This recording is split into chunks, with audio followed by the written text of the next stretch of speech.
Ya kan? Oke, Assalamualaikum warahmatullahi wabarakatuh. Ini Waalaikumsalam. dari kelompok 11 akan menjelaskan maksimum bipartit matching pada malam hari ini.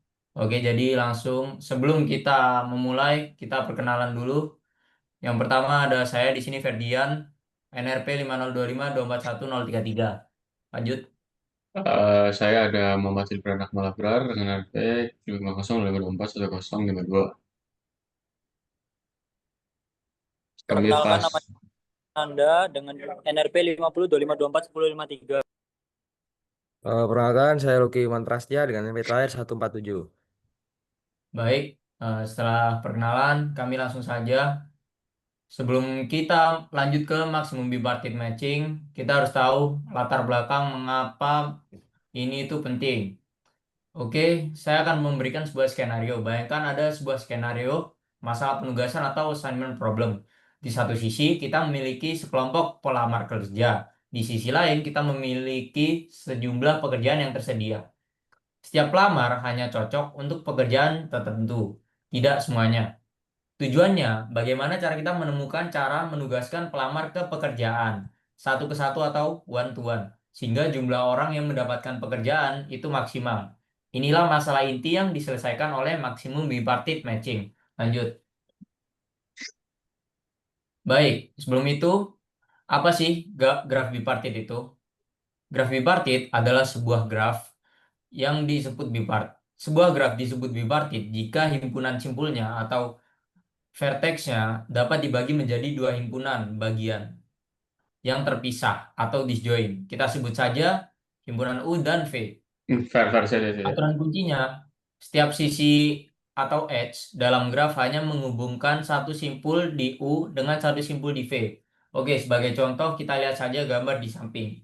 Di situ bisa dimisalkan U-nya adalah himpunan angka yang mana 1, 2, 3, 4, 5 dan himpunan V, himpunan bagian V-nya itu adalah yang huruf yaitu A, B, C, E.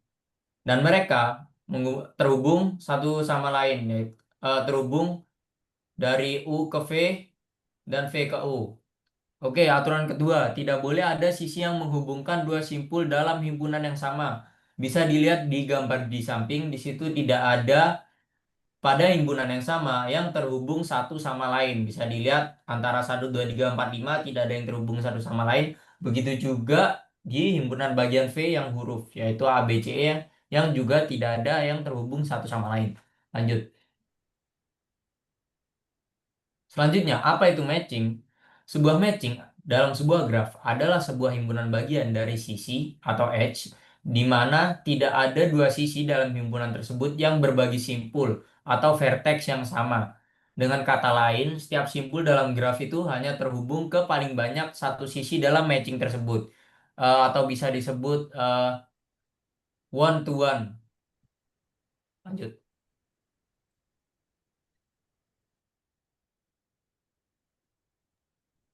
Ya, Lu. Lanjut. Nah, sekarang saya akan menjelaskan inti dari pembahasan itu kan maksimum matching. Maksimum berarti matching. Nah, aku akan menjelaskan tentang apa bedanya maksimum dengan maksimal matching. Maksimal matching itu merupakan matching di mana kita tidak bisa menambahkan sisi lain lagi tanpa merusak aturan matching. Tapi di maksimal matching ini belum tentu jumlahnya itu paling banyak. Bedanya sama maksimum matching itu di maksimum matching ini intinya itu kita mencari pasangan dengan total biaya terendah. Dalam hal ini tujuan kita yaitu untuk mencari maksimum matching, yaitu pemasangan elemen sebanyak mungkin dari himpunan X ke himpunan Y. Lanjut, look, look. Nah, untuk yang maksimum matching property ini, contoh aplikasinya juga nyata, yaitu yang pertama, job assignment problem. Tadi yang sudah disampaikan oleh Saudara Ferdian, yaitu memasangkan pelamar kerja, himpunan X dengan lowongan pekerjaan, himpunan Y berdasarkan kualifikasi. Yang kedua, penjadwalan untuk scheduling, memasangkan slot waktu dengan kelas atau guru. Yang ketiga ada marriage problem, yaitu memasangkan pria dan wanita yang saling menyukai satu sama lain untuk pernikahan. Dasarnya itu berdasarkan dari dasar teorema Hall. Lanjut.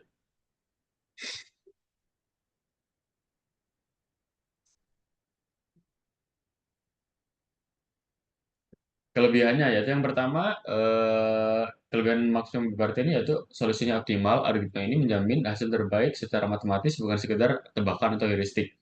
Ya udah fondasinya optimasi menjadi dasar bagi banyak masalah optimal lain seperti maksimum flow.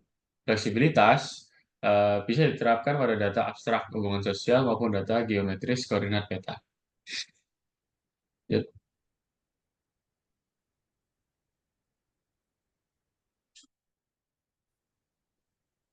Oke, izin eh, ya, mengenai kekurangan sendiri, yaitu yang pertama adalah kompleksitas waktu, yang mana pada data yang sama besar algoritma klasik ini seringkali terlalu lambat. Nah, solusi barunya adalah menggunakan paper Chuzoid atau Kana 2024 yang menemukan cara mempercepat ini graf ini. Lalu pada data dinamis itu sulit memperbarui pencocokan jika data berubah secara terus-menerus dan juga adanya kutukan dimensi yang mana artinya itu pada pencocokan berbasis lokasi itu semakin tinggi dimensi data maka akan semakin lambat juga prosesnya. Mungkin bisa di next. Nah, untuk algoritmanya sendiri itu ada beda yaitu dua klasik dan modern. Di klasik itu ada Hopcroft-Karp yaitu algoritma yang standar untuk graf umum dan juga pemilihan algoritma yang mana standar untuk pencocokan dengan bobot biaya atau weighted. Kalau yang modern ada metode kombinasional baru yang lebih cepat dari Hopcroft-Karp yang mana pada graf padat dan juga ada metode divide and conquer geometrik untuk data lokasi yang acak dan juga stokastik. Mungkin bisa di next.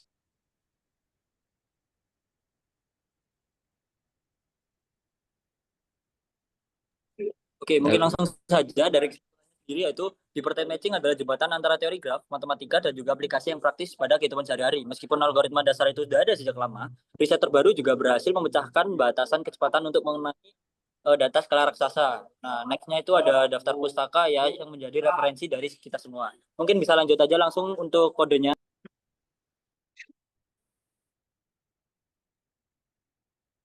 Oke, di sini untuk kodenya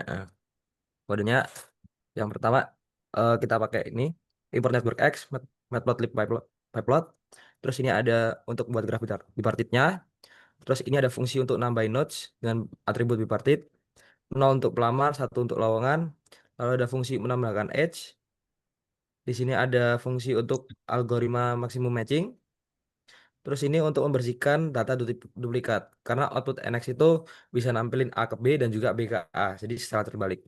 Terus kita juga nambahin visualisasi sederhana. Ini salah satu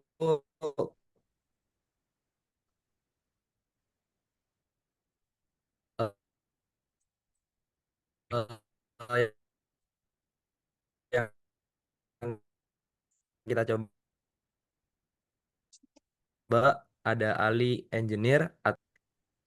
Jadi ada data untuk generate data, lokasi drivernya, terus untuk hitung cost matrix, terus ada juga Hungarian algorithm, lalu output hasil dan total biayanya.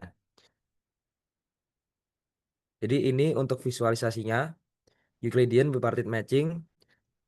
Jadi dia lebih arah titik ke titik kayak peta. Sedangkan kalau yang sebelumnya itu dia berbentuk graf. Oke, sekian dari presentasi kita. Mohon maaf bila ada kekurangan. Terima kasih. Wassalamualaikum warahmatullahi wabarakatuh. Waalaikumsalam.